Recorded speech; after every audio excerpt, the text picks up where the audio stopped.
Bismillah. Bismillah. Bismillah.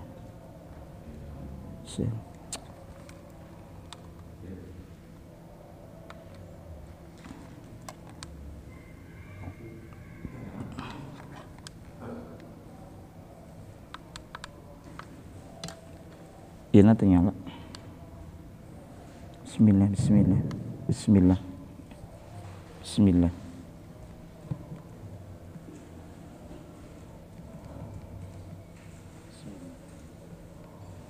Bismillah. Baterainya saeb ya. Saeb.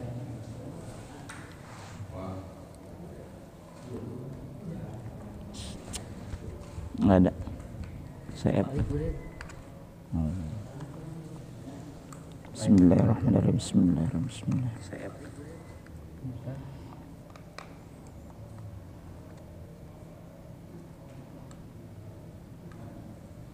Nah.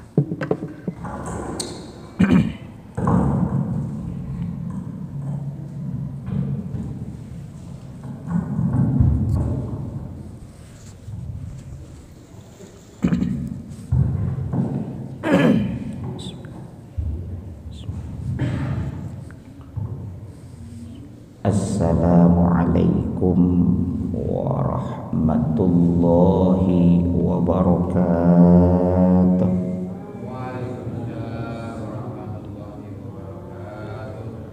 Innal hamdalillah nahmaduhu wa nasta'inuhu wa nastaghfiruh wa na'udzu billahi min syururi anfusina wa min sayyiati a'malina. May yahdihillahu fala mudilla lahu wa may yudlil fala hadiya lahu. Asyhadu an la ilaha illallah wahdahu la syarika lahu wa asyhadu anna Muhammadan abduhu wa rasuluh la nabiyya ba'dah. Allahumma salli wa sallim wa barik ala sayyidina Muhammad wa ala alihi wa sahbihi ajma'in.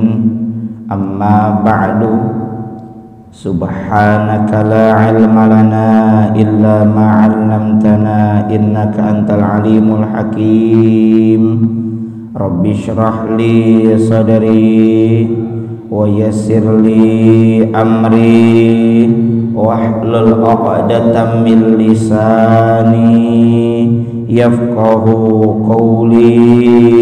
Rabbi zidni ilma warzuqni fahma birahmatika ya arhamar rahimin.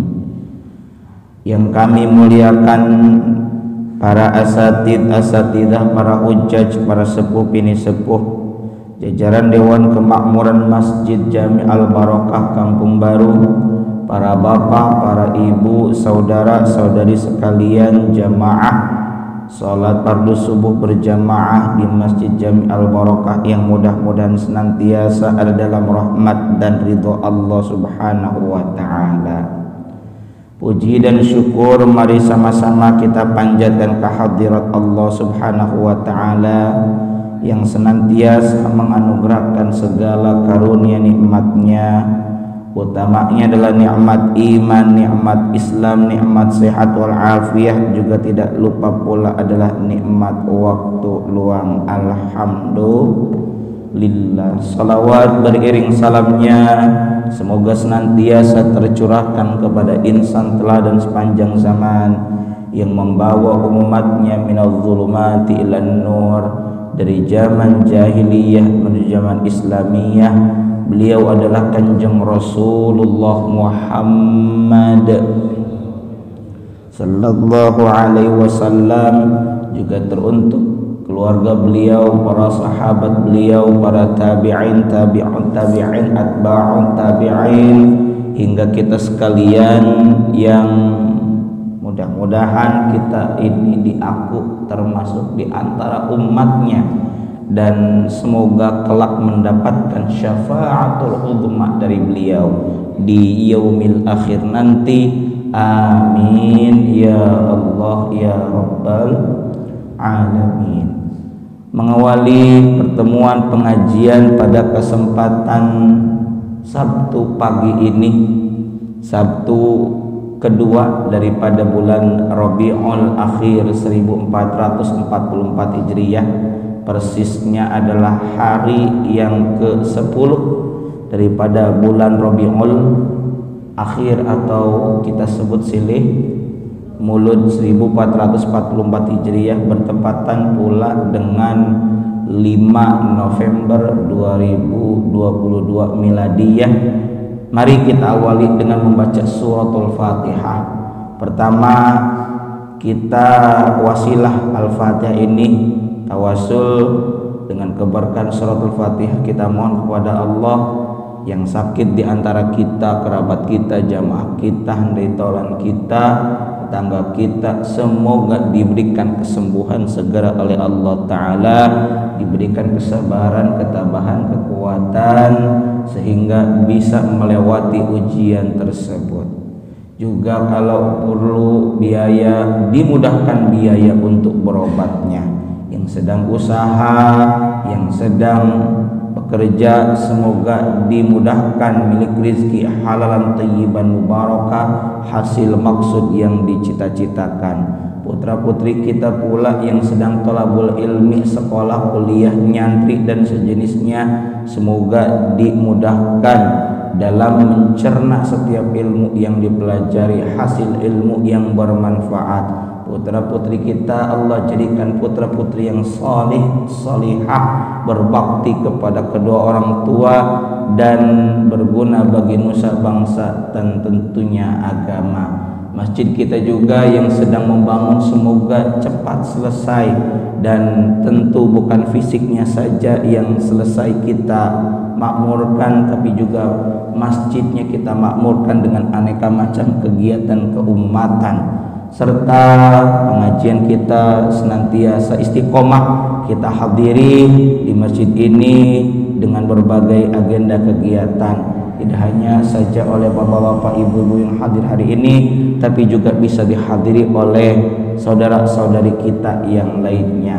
Hasil daripada pengajian ini pula berupa ilmu yang manfaat dan barokah, ilmu yang menambah keimanan kita kepada Allah Subhanahu wa ta'ala.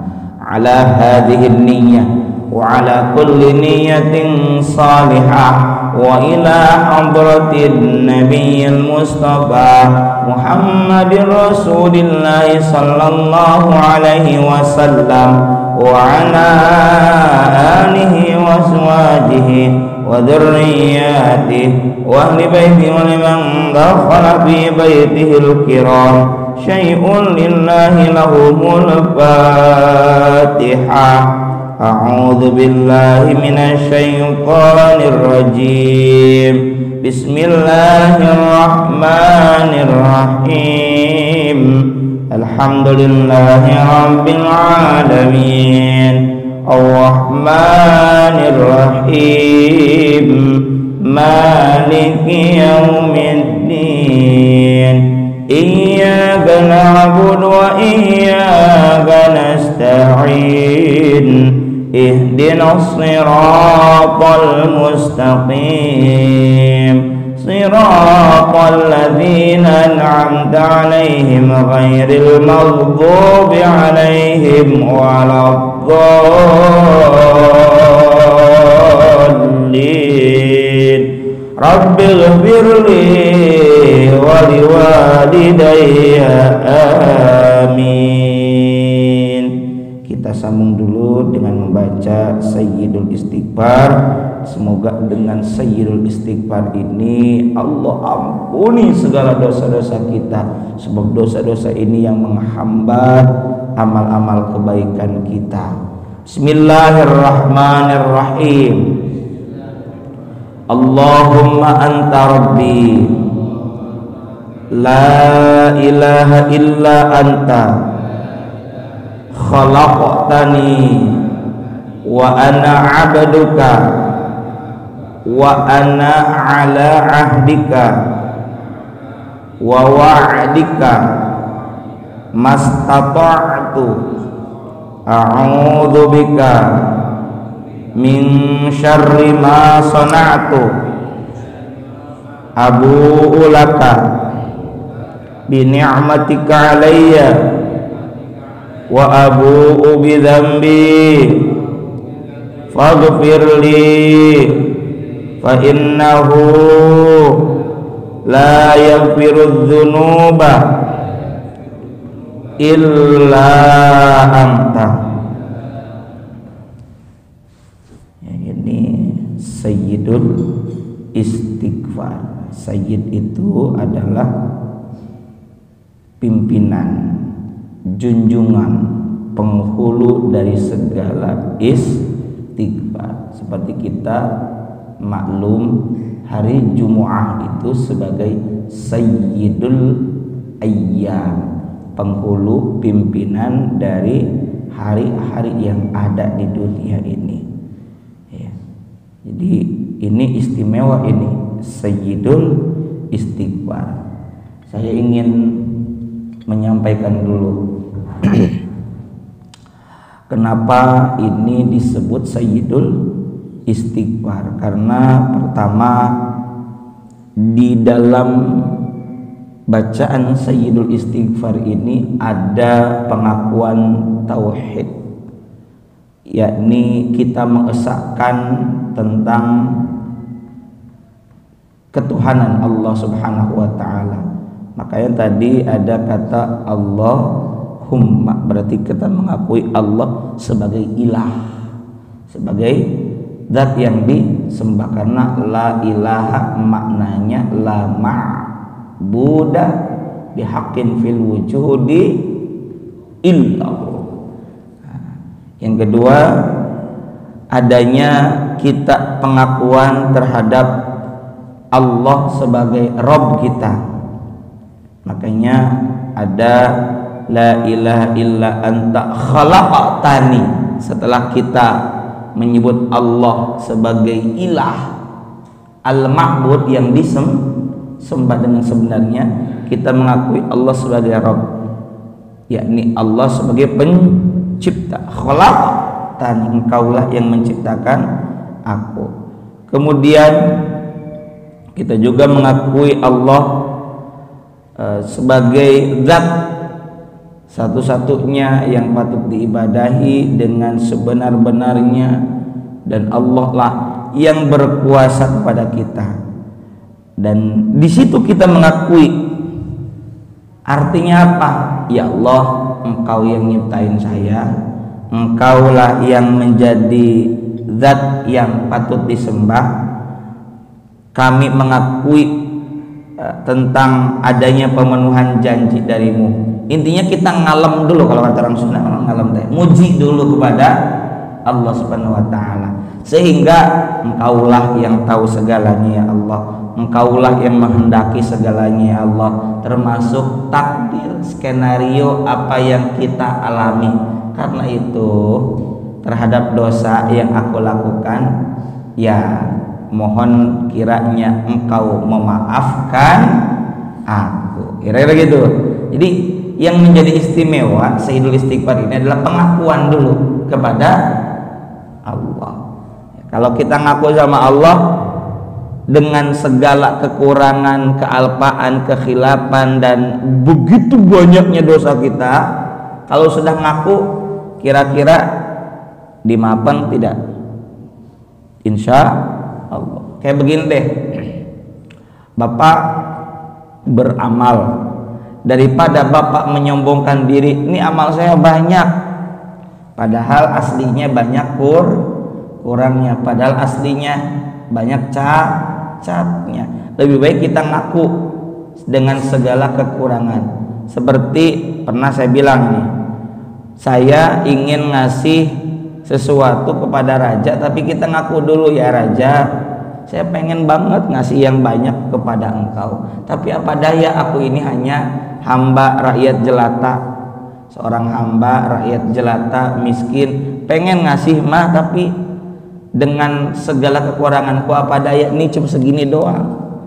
Nah, karena yang kita berikan itu dibumbui dengan kalimat-kalimat pengakuan, kita bilang Rabbana taqabbal minna innaka antas samiul alim. Kira-kira begitulah kita ngaku kepada Allah, ya Allah terimalah, cuma segini doang adanya, tapi saya hamba, engkaulah Tuhan, engkaulah raja di raja. Maka dari itu mohon kiranya engkau terima, engkau perkenankan apa yang aku berikan ini ibadah. Insya Allah kalau begitu diterima. Makanya kita ngaku dulu bahwa kita ini banyak salahnya. Dan kalau mau doa, kita bagusnya adalah banyak dulu istighfar. Kayaknya kalau kita wirid, zikir, istighfar dulu, muji dulu.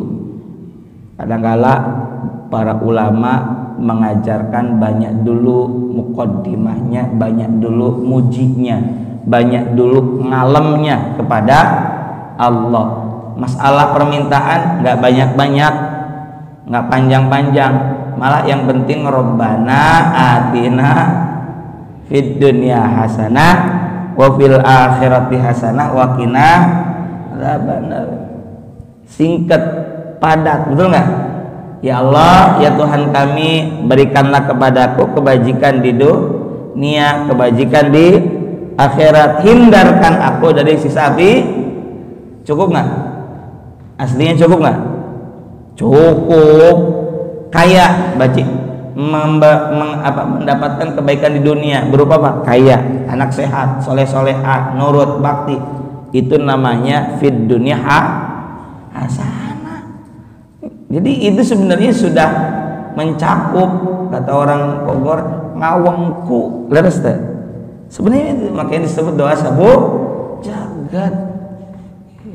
Makanya sebelum banyak minta-minta ini itu aja dulu banyakin. Rabbana atina fid dunya hasanah fil akhirati hasanah. Kalau di kita biasanya Rabbana atina itu dibaca di awal apa di akhir?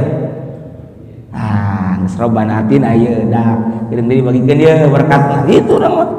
Karena habis Rabbana atina wa sallallahu ya beres alhamdulillahirabbil berkat keluar gitu. Walau kalau di luar beda lagi. Rabbana atina itu biasanya agak awal. Rabbana atina fid dunya hasanah fil akhirati hasanah wa qina adzabannar. Benar. Rabbana zalamna anfusana wa masih panjang. Ya, di kita mungkin tradisinya gitu ya, nggak apa-apa. Karena itu menyimpulkan dengan segala permintaan kita ya. Maka benerin cara pandang kita terhadap doa ini, doa sabu jagat, bagus ini ya. Jangan merasa tadei bagus itu. Teruslah mengulang doa-doa yang kita panjatkan seperti kita mengayuh menggoes sepeda supaya kita tidak jatuh. Kita tidak pernah tahu di waktu sholat yang mana doa kita akan diijabah. Maka terus saja, termasuk imam, doanya itu kajen. Yang penting kita menyampaikan doa itu dengan tulus ikhlas pada Allah Subhanahu wa ta'ala. Kita lanjut ngajian kitab hadis Riyadhus Shalihin, masuk ke dalam hadis nomor 7. Bab ke-10. Bismillahirrahmanirrahim. An Abi Hurairah radhiyallahu ta'ala anhu, diriwayatkan dari seorang sahabat nama panggilannya Abu Hurairah. Masih ingat siapa nama aslinya? Abdur Rahman. Bapaknya Sakhr, maka Abdur Rahman bin Sakhr. Kayak begini ini kudu ingat. Meskipun sepele, enggak sepele. Ini orang soleh, sahabat Nabi, dekat dengan Nabi, hafal ribuan hadis. Jalur hadis diantaranya banyak melalui beliau. Yang sepelekan. Anna Rasulullah sallallahu alaihi wa alihi wasallam, bahwa baginda Rasulullah Muhammad sallallahu alaihi wa alihi wasallam qala, beliau bersabda, badiru. Ini dulu ada kata badiru juga di hadis pertama dalam bab ini. Badiru, bersegeralah kalian, bil a'mali, dengan melakukan amal-amal sholih. Di sini al-a'mal satu menggunakan alif lam, karena alif lam itu menunjukkan ma'rifat alias khusus, bukan umum. Al-a'mal, amal-amal itu, amal-amal yang mana? Ya amal-amal ibadah, juga tentunya amal-amal sholih. Karena di hadis nomor 1 itu sudah ada bil a'malis salihah. Bersegeralah. Di Al-Quran surah Ali Imran, bukan Al-Imran ya, tapi Ali Imran, artinya keluarga Imran, yang ada kaitannya tuh kemudian dengan Siti Maryam ya, ayahnya itu, kemudian Nabi Isa alaihissalam. Wasari'u ayat 133, wasari'u ila maghfiratin min rabbikum wa jannatin 'arduha as-samawati wal ardu 'iddat lil muttaqin. Sadaqallahul azim wal ma'na Allah ala bimradi. Wasari'u, bersegeralah. Kalau sari'u bersegera secara umum, bersegeralah kalian ila magfiratin, kepada ampunan dari Tuhanmu. Maksudnya melakukan amal-amal yang mana wasilah, melalui amal-amal itu Allah akan mengampuni segala dosa. Nah, itu wasari'u ila magfiratim mir rabbikum wa jannatin, dan bersegera kepada surga, maksudnya melakukan amal-amal ahli surga. Nah, sedangkan hadis Nabi ini nomor 7, badiru, bersegeralah. Kalau badiru ini, para bapak jamaah sekalian rahimakumullah, memiliki makna bahwa kita bersegera dalam melakukan kebaikan, baik itu kewajiban juga kesunnahan. Badiru, makanya dalam kitab Fathul Mu'in itu ada di awal-awal itu ada hukumnya, ada yang sunnah, ada yang wajib dalam hal menyegerakan mengqadha sholat. Kalau ada orang dia itu telat mengerjakan sholat karena udzur, misalnya kesiangan subuhnya karena udzur, misalnya ngurusin orang yang meninggal sampai ketiduran, kemudian bangun-bangun jam berapa, misalnya jam 6 juga, kalau sekarang udah lewat ya, ya betul nggak?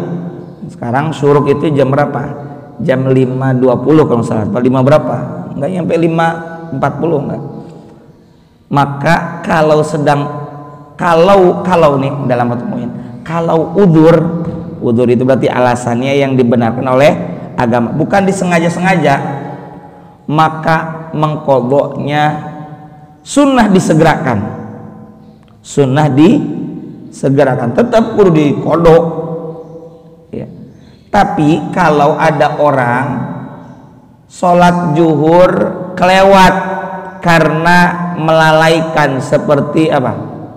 Mancing, kemudian kelewat itu waktu zuhur masuk ke waktu asar, kudu diqadha nggak? Sama, kudu diqadha. Cuma kalau kasusnya ngalalaurakeun, menyepelekan karena tadi itu alasannya, maka itu wajib disegerakan. Tetap ya, mengkodoknya itu sifatnya apa? Wajib. Mengkodoknya sifatnya wajib. Cuma kalau alasannya dibenarkan oleh syariat, bukan menyepelekan pelaksanaan sholat, itu sunnah menyegerakan. Ingat loh, yang dimaksud sunnah di sini bukan sunnah kodonya, sunnah menyegerakan pelaksanaannya. Awas, bukan sunnah kodo ya, sekali lagi, sunnah apa? Menyegerakan untuk mengkodok. Tetap perlu dikodok. Tapi kalau melewatkan itu sholat sampai keluar dari batas waktunya karena apa tadi contoh lalai ya, lalai, pokoknya apa aja lah, anak kita main PS sampai lalai, ada orang main handphone sampai lalai, sampai lewat, itu tidak dibenarkan oleh syariat, maka tetap wajib kodok, cuma wajib menyegerakan. Itu maksud saya. Di situ redaksinya, pilihan katanya menggunakan badiru, ya, atau di situ menggunakan fi'lul mudhari yubadir, artinya segera. Maka para bapak jamaah sekalian rahimakumullah, Nabi bersabda badiru, bersegeralah. Dan bersegera ini berarti semestinya tidak ditunda, berarti kudu geraan, kalau kata bahasa Sunda mah kudu gerak, entong tunda, harus segera dikerjakan, karena kalau tidak segera dikerjakan ini akan berpengaruh kepada selanjutnya. Mungkin kita menganggap terhadap pekerjaan-pekerjaan yang ditunda itu dianggapnya, apalagi oleh orang yang malas, anu sok ngalalaurakeun, engke we, entar aja. Kayaknya waktu ini biasa-biasa aja, nggak ada pengaruh-pengaruhnya. Justru berpengaruh, Pak. Nggak usah jauh-jauh deh dengan ibadah. Kita saja tidur yang biasanya jam 10 misalnya kalau orang dewasa rata-rata 11, 12, 13, 14, 15, 16, katakanlah 6 jam di waktu malam. Ini saja sebenarnya kita masih butuh 1 jam lagi, entar aja siangnya itu mah koilulah deh tidur waktu siang. Kita geser aja nih tidur jam 11, pengaruh nggak? Berpengaruh nggak? Pengaruh, Pak. Berarti kalau kita tetap jam 4 berarti berkurang.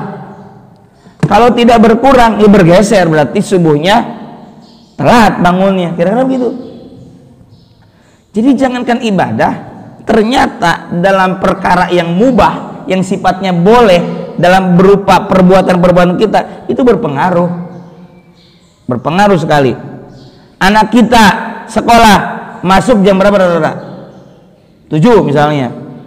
Iya. Dan kalau rupanya di sini dia di Kampung Baru cukup berangkatnya itu setengah jam, 30 menit, setengah 7 berangkat, jam 7 nyampe.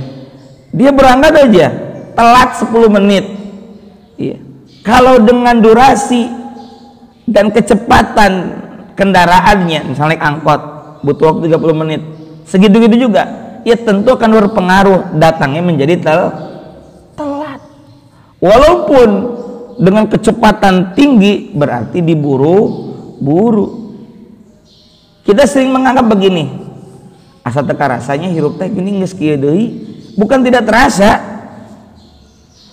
Waktu itu kan sebenarnya sama saja, satu tahun sekitar 365 hari, 12 bulan, kemudian 1 bulan 30-an hari atau 31 hari atau 29 hari paling pendeknya kalau kita pakai Masehi. Ada 4 pekan, 1 pekan 7 hari, 1 hari 24 jam, 24 jam. 1 jam itu berapa menit? 60 menit. Dari dulu sampai sekarang sama. Yang membedakan apa? kesan kita asa cepetnya, padahal sama. Kita naik kendaraan, ya. Kita yang naik kendaraan ini, baik kendaraan motor atau mobil, kita bilang, ih asa cepet amat ya. Itu kanan kiri kita pohon bergerak, rumah bergerak, padahal bukan rumahnya, tapi siapa? Kitanya, kendaraan yang kita bawa. Sama dalam kehidupan kita, ritme kitanya yang cepet-cepet, padahal bisa kita nikmati biasa-biasa saja. Yang biasa-biasa saja itu biasanya akan terasa Bapak kalau sekarang udah 50, ketika usia sedangnya 40. Kalau masih muda-muda masih nyepelein waktu, atau kalau telat gancangan, seakan-akan cepet jalan waktunya itu, padahal enggak. Bapaknya hari ini 50 menikmati usia waktu dengan normal. Sabatang heula, datang jam segini pas. Memang sudah dihitung karena sudah penuh dengan pengalaman. Bagi yang muda-muda, ayo belajar dari orang tua kita, bagaimana mereka sudah melewati masa-masa hidupnya. Akan penuh penyesalan ketika menyepelekan waktu. Segala-galanya bisa diusahakan, bisa dibeli, bisa dipeser, bisa disewa, tapi tidak dengan waktu. Waktu mah geus kalewat geus we, teu bisa balik deui. Maka dari itu Allah menyebut bersumpah wal asri innal insana lafi khusr. Demi masa Allah sumpah, tepati-pati Allah sumpah, tidak Allah bersumpah menyebut satu objek seperti waktu, melainkan itu objek penting kita perhatikan. Dalam hal ini masalah waktu. Maka badiru, bersegeralah. Berarti apa? Bukan bersegera buru-buru, kade bukan. Waktuna jam 6.30 berangkat, ayo bersegera sesuaikan dengan waktunya. Eta maknanya badiru. Nabi mengingatkan badiru bil amal, bersegeralah. Awas, sekali lagi, bukan bersegera maknanya buru-buru, dalam buru-buru tergesa-gesa, bukan. Bersegera mengamalkan, mengerjakan satu aktivitas sesuai dengan jadwalnya. Itu. Karena kalau telat akan berpengaruh. Sab'an. Di sini makna sab'an itu secara bahasa sab'an artinya apa? Tujuh. Maksudnya para bapak jamaah sekalian rahimakumullah, kerjakanlah, bersegeralah kalian mengerjakan amal apa? Amal soleh sebelum ada atau datangnya 7 perkara. Sekali lagi, badiru bil a'mali sab'an, bersegeralah kalian melakukan berbagai amalan, spesifiknya lagi amal salih. Sab'an, apa sab'an itu secara bahasa artinya? Sabatun artinya 7. Sebelum datangnya 7 perkara. Kalau dulu kita di dalam kitab Riyadhus Shalihin, di dalam Syarah Nashihul Ibad pernah membahas igtanim khamsan qabla khamsin. Igtanim itu fi'lul amr, kata kerja bentuk perintah. Gunakanlah, karena igtanim itu kalau kita dengar kata igtanim ada kata ghanama. Ya, gonam itu bisa arti kambing, ya. Bisa jadi satu lagi ghanimah. Apa itu ghanimah? Harta rampasan perang. Berarti sesuatu yang berguna. Kambing dulu bagi masyarakat Arab, jangan kira itu bukan suatu harta, Pak. Harta itu makan aja kalau di sana kambing, Pak. Lain hayam dibelah 10 dulu nggak? Kalau di sana itu kebuli atau nasi kabsyah itu kalau ayam aja 1 dibagi 2. Di orangnya 1 dibagi 10 gitu ya. Ada yang dibagi 12, ada jeung kerlu nih teh, ceker jeung hulu gitu ya. Kalau di sana makan tuh ya kebulinya itu ya dengan kambing. Karena istimewa, ghanam. Ya saya ingin bilang bahwa igtanim itu gunakanlah Ini perkara, ini kesempatan, ibaratnya sebuah ghanimah yang berharga, karena waktu itu sangat berharga. Sehingga orang yang tidak memanfaatkan waktu disebut oleh Allah apa? Innal insana lafi khusr. Sungguhnya manusia berada dalam kerugian. Ya, manusia yang tidak pandai memanfaatkan waktu. Di sini 7. Badiru bil a'mali sab'an. Bersegeralah kalian melakukan berbagai amalan sebelum datangnya sab'an, 7 perkara. Ya. Hal tangtadiruna illa faqran munsian. Apakah kalian, pertama nih, mesti menunggu kemiskinan yang dapat melupakan? Artinya apa? Ayo, mumpung lagi punya, beramal salih berupa apa?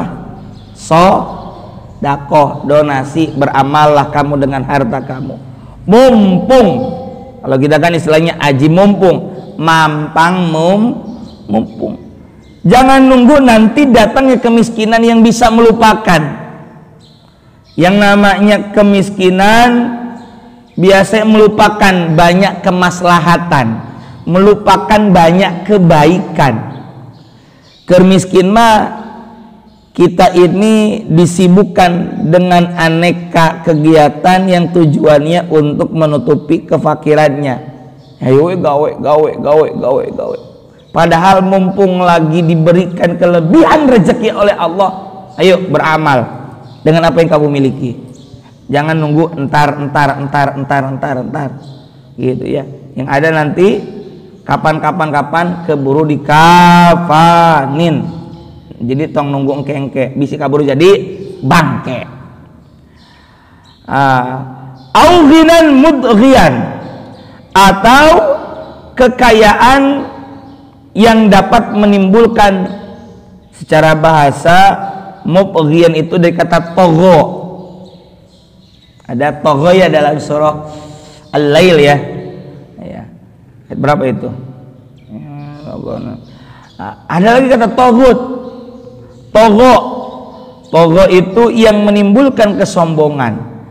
Kamu beramal juga jangan nunggu kaya, yang mana kalau kaya bisa jadi membuat kamu sombong ya. Karena apa?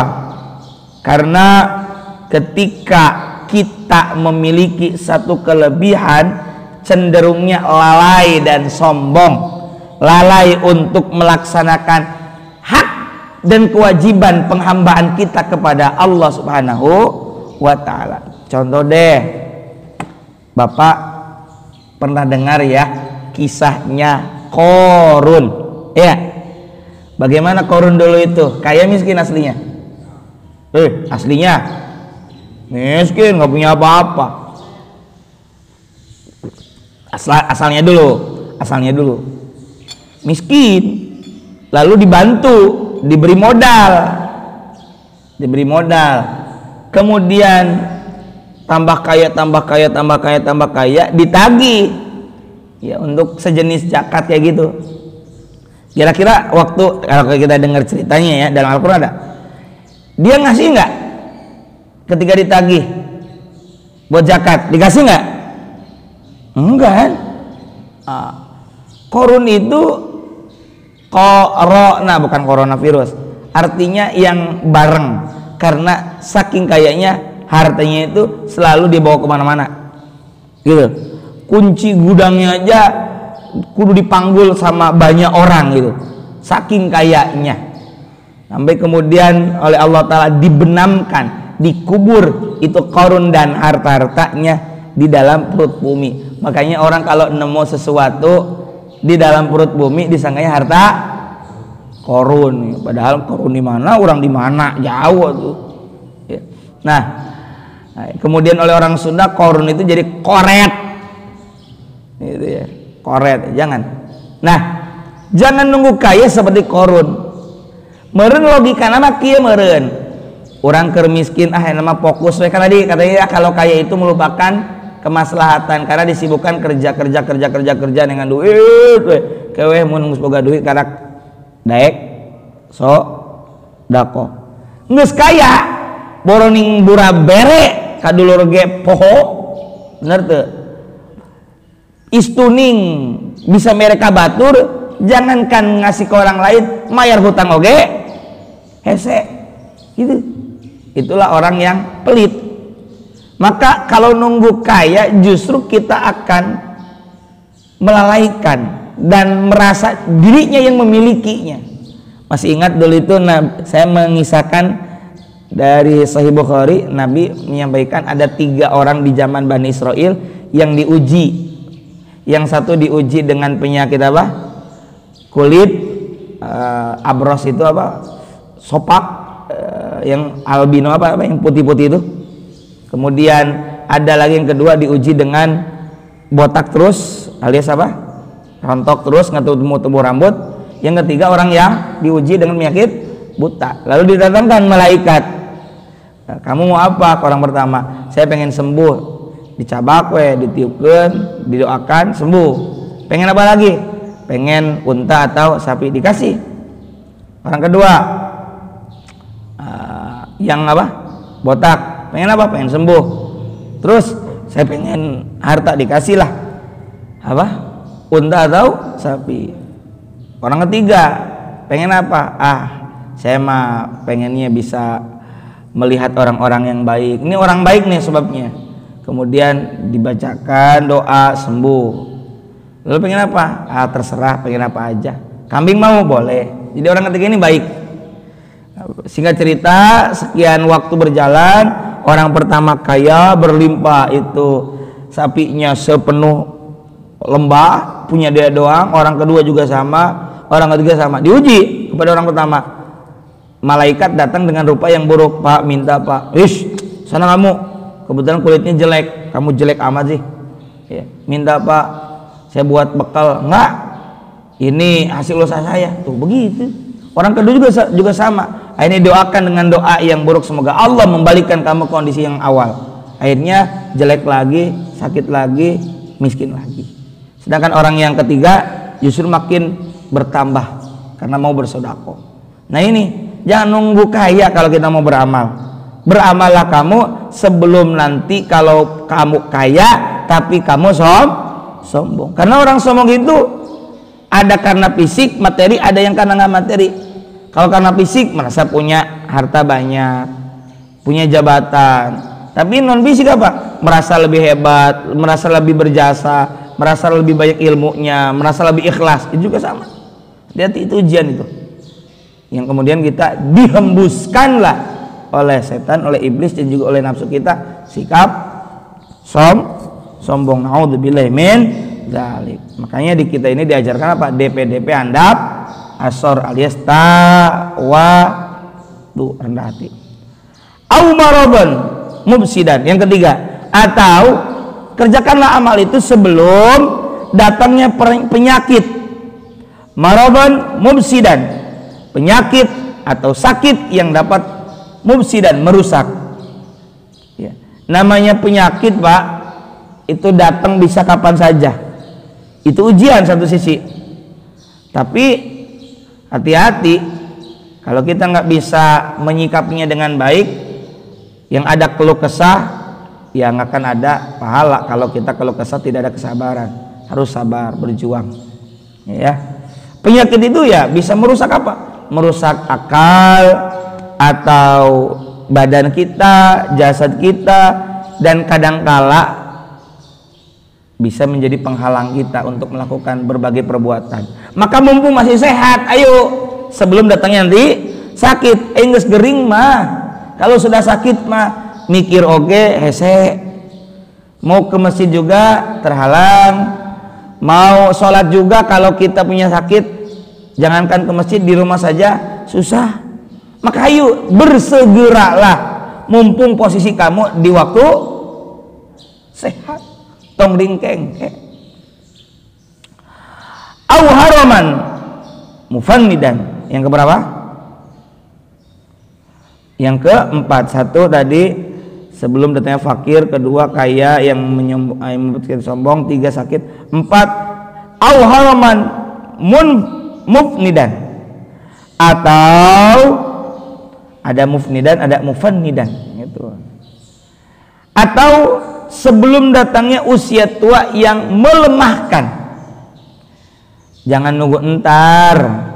Berarti kalau tua lawannya adalah muda. Para bapak mungkin usianya lebih senior dari saya. Ada yang 45, ada yang 50, ada yang 60. Ya. Pada hakikatnya kalau masih dikasih jag-jag sehat waringkas kenek oleh Allah, ya gunakan. Meskipun itu usianya tidak muda lagi, tapi itu akan menjadi jiwa muda manakala kita seperti anak muda. Anak muda bisa mendaki gunung sekian ribu mdpl, sekian ribu meter dari permukaan laut, hebat. Tapi ke masjid depan rumahnya,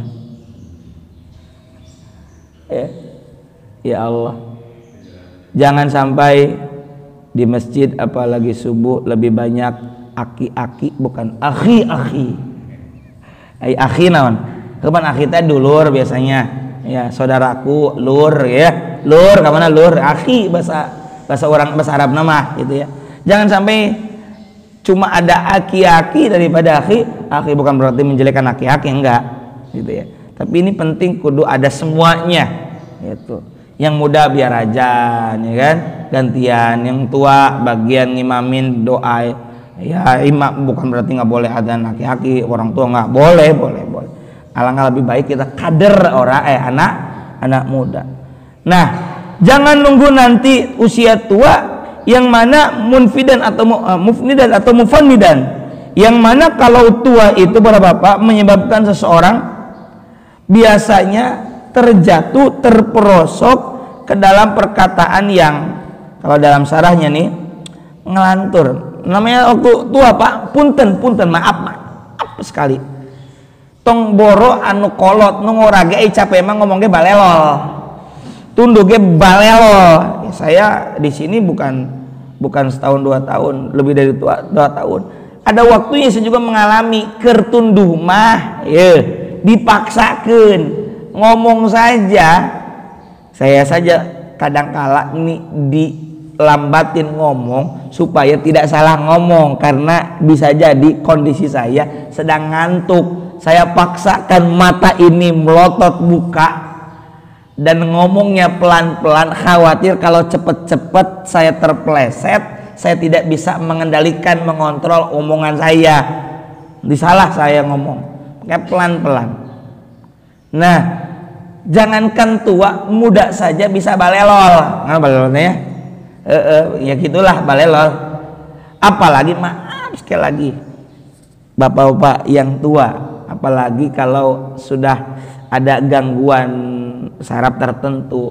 Ya, mudah-mudahan doa kita semua bahwa Pak sehat selalu gitu ya, terhindar dari penyakit, apalagi maaf yang sekarang banyak sekali di usia tua sejenis apa? Matinya 100 stroke ya. Mudah-mudahan sehat. Punten sampai usia tua punten mun rek paeh mah paeh we lah, teu kudu gering-gering segala istilahna ya, tong ngarepotkeun batur gitu. Walaupun sakit yang ringan-ringan gitu ya, dan memang sudah cukup waktunya, misalnya 65 kunaon maot yang geus kolot kayak gitulah gitu ya. Jadi bukan karena sakit yang kemudian merepotkan orang, pengennya mah begitu sehingga tadi masih ke masjid kene berarti bagus, sehingga matinya husnul khatimah. Karena kita ini sebenarnya nunggu mati, betul nggak? Gitu we hirup teh dah. Ek naon deui nunggu naon? Da gawe ge nunggu salat. Lain salat nungguan gawe, kira begitulah. Pengennya gitu, ini mati husnul khatimah. Saya sedang ngajar, sedang ngaji, pek maot geus kajeun. Teu kudu misalnya walaka tuh can beres ngaji, geus kajeun keur ngaji maot. Iya geus kajeun. Geus waktuna kitu walaka tuh di masjid ieu mah keur salat keur ngaji. Justru itu bagus husnul khatimah. Saya pengen begitu. Kemudian yang kelima tadi au haraman mufannidan, bukan haram pakai ha ya, pakai ha. Au mautan mujhizan. Yang kelima, Kerjakan dengan segera amal sebelum datangnya kematian mujhizan yang menyergap tiba-tiba. Atuh di mana-mana ge maot mah tuh tiba-tiba ngadadak. Kurang sih teh maot ngadadak. Atuh mun beje-beje mah kumaha tuh? Walaupun ada saja isyarahnya. Karena orang ketika mati itu meninggal dunia itu memang sudah ditakdirkan. 40 hari sebelumnya itu daun ngaranna teh geus murag, geus gerak. Ya. Dan bisa jadi memang sudah ada isyarah. Misalnya melakukan kebaikan. Bagus yang begitu mah. Ya mau nutaya isyarah tapi melakukan keburukan. Nah ini nggak baik. Nggak ada isyarah tapi melakukan kebaikan itu bagus. Ini mah nggak ada isyarah tapi melakukan keburukan. Ini mati suul khotimah. Naudzubillah min. Makanya kita ini selalu berdoa, Allahumma inna nas'aluka husnal khatimah. Ya Allah, sungguh kami mohon kepadamu agar mati secara husnul khatimah. Saya tungtungna, saya panganggeusana melakukan kebaikan. Ya. Kematian itu datang dengan tiba-tiba, datang menyergap au mautan mujhizan. Gitu. Kematian yang cepat tiba-tiba. Yang keenam, berapa? Keenam. Wad-dajjal fasyarru ghaibin yuntawaru. Yang keenam, buru gerak kerjakan amal-amal itu sebelum adanya nanti Dajjal apa namanya, yang mana Dajjal itu mengganggu menyesatkan kita, dan Dajjal adalah seburuk-buruk fasyarru ghaibin, seburuk-buruknya makhluk gaib. Gaib itu yang belum datang, bukan gak kelihatan, yang belum datang ya. Yuntadharu, yang ditunggu. Artinya para bapak sekalian, jangan nunggu ke kiamat datang Dajjal yang dibangkitkan oleh Allah kelak di akhir zaman. Sementara itu Dajjal adalah seburuk-buruknya makhluk gaib atau yang belum datang, yang ditunggu. Karena apa? Dahsyatnya fitnah yang membuat tidak seorang pun bisa selamat darinya kecuali orang yang dijaga oleh Allah Subhanahu wa taala. Makanya panungtungan tasahud selain ada doa ya muqallibal qulub tsabit qalbi ala dinika wa ala ta'atika subhanaka wa minadh dhalimin, juga ada doa Allahumma inni a'udzubika min adzabil qabri wa min adzabin nari min fitnatil mahya wal mamat wa min fitnatil masihid dajjal. Kita minta perlindungan kepada Allah taala. Jadi orang kalau udah ketemu Dajjal hampir bisa dipastikan sulit untuk menghindarinya kecuali orang-orang yang dijaga oleh Allah Subhanahu wa taala. Terakhir, awis sa'ah. Jangan kamu tunda-tunda beramal. Segeralah beramal sebelum apa? Sebelum datangnya hari kiamat. As-sa'ah di sini maknanya adalah hari kiamat, di mana fasa'atu adha wa amar. Kiamat adalah sesuatu yang lebih dahsyat dan lebih menakutkan. Makanya dalam juz amma di antara kiamat itu ada nama al-qari'ah. Dari kata qara'a, bukan qara'a artinya bacaan. Al-qari'ah itu yang kita sering artikan dalam juz amma artinya hari kiamat, karena memang dari kata qara'a artinya apa? Ketukan yang mengagetkan, ketukan yang dahsyat. Kita sedang enak-enak santai di dalam rumah, tiba-tiba ada yang ketok-ketok pintu, mengagetkan. Maka begitu pula gambaran hari kiamat akan datang tiba-tiba secara mengejutkan dan mengagetkan. Maka ayo bersegeralah kita melakukan amal ibadah, amal saleh karena Allah taala. Rawahu Tirmidzi. Hadis ini adalah riwayat Imam At-Tirmidzi atau At-Tirmidzi. Semoga hadis dari Nabi ini, anggap saja Pak, kita sedang hadir langsung dalam majelis bersama Nabi, seakan-akan Nabi langsung berkata kepada kita. Walaupun masanya jauh, memang waktunya jauh, 14 abad lebih, tapi anggap karena ini Nabi yang bersabda dalam hadis ini, Anggap Nabi berpesan kepada kita, saking sayangnya Nabi kepada kita, Nabi mengatakan, ayo beramal.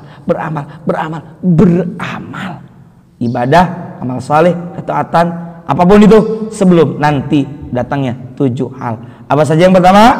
Sebelum datangnya kemiskinan yang melupakan.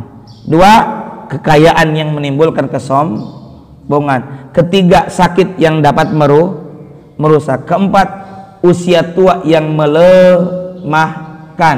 5, kematian yang datang tiba-tiba.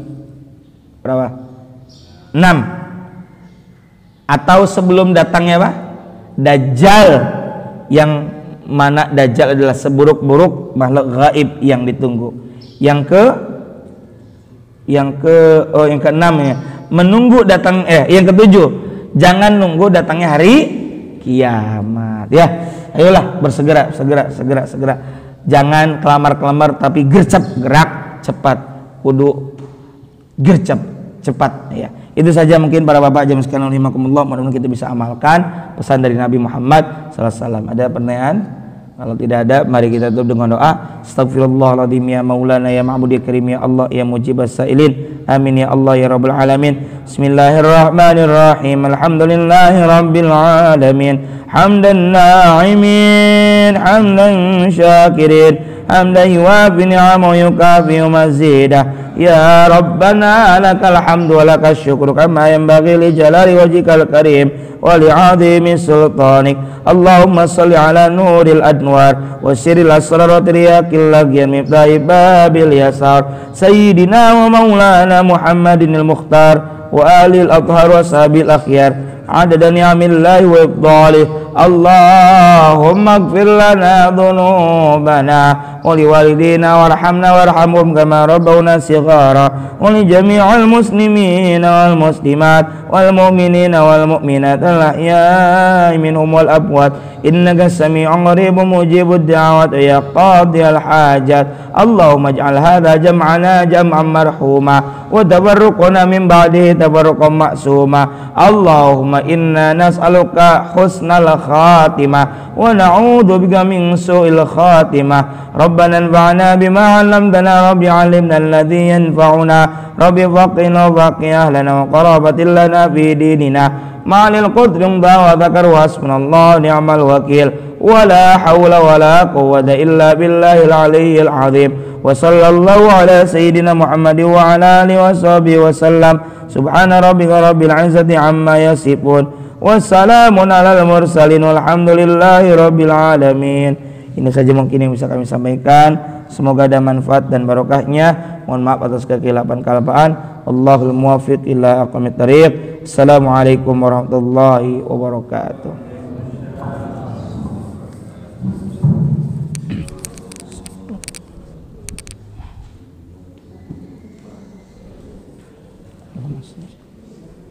Allahumma